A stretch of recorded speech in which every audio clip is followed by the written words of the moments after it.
আসসালামু আলাইকুম প্রিয় ভিউয়ার্স। আজকে গুরুত্বপূর্ণ কিছু কথা শেয়ার করার জন্য আমি একটা ভিডিও হাতে নিয়েছি। সেটা হচ্ছে যে আমার এই ভিডিওতে আপনারা যারা দেখতে পারতেছেন এখানে কিছু কৃষি ক্ষেত আছে এবং ওদের একটা খাল আছে।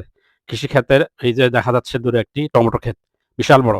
এই টমেটো ক্ষেতের যেই কৃষক তার সাথে কথা বলে আমি জানলাম যে কৃষক বিগত কয়েক মাস আগে আমরা যে বাজারে ঊর্ধ্বমুখী টমেটো কিনেছিলাম যে ৳১৬০ এবং ২০০ কাছাকাছি।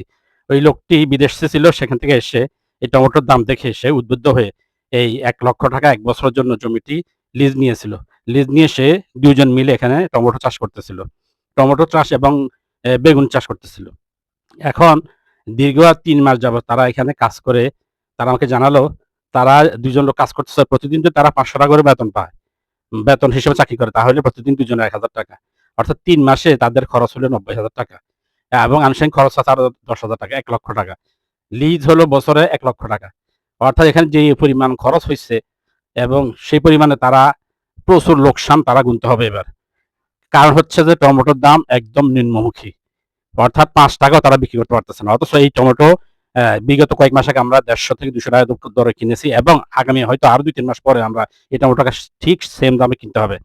গত কয়েকদিন আগে দেখেছিলাম কৃষকরা টিভিতে দেখেছিলাম কৃষকরা রাস্তায় আলু ফেলে প্রতিবাদ করেছিল। কারণ তারা ন্যায্য মূল্য পাচ্ছে না। অথচ তারা আমরা ৩-৪ মাস আগেও আলু ৳৭০ কেজি কিনেছিলাম। আমার কথা হচ্ছে যে কেন এমন হবে? ৳৫ দরে আমরা টমেটো কেন খাবো? ৳১০ কেজিতে আমরা আলু কেন খাবো?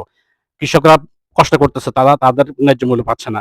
আমরাও কিছু সময় ৳১০ কেজি খাবো, আবার আরেক সময় ৳১০০ কেজি খাবো, আরেক সময় ৳২০০ কেজি খাবো। এটা কেন? সেটা হচ্ছে যে বাংলাদেশ সরকারের খাদ্য মন্ত্রণালয়ের এটা হলো অনিচ্ছা এবং তাদের মানি এই নিয়ে তাদের নির্বুদ্ধিতার কারণে। বাংলাদেশের প্রতিটি থানায় যদি একটি করে হিমাগার স্থাপন করত, তাহলে কৃষক তাদের খাদ্যগুলা গুদামজাত করতে পারত।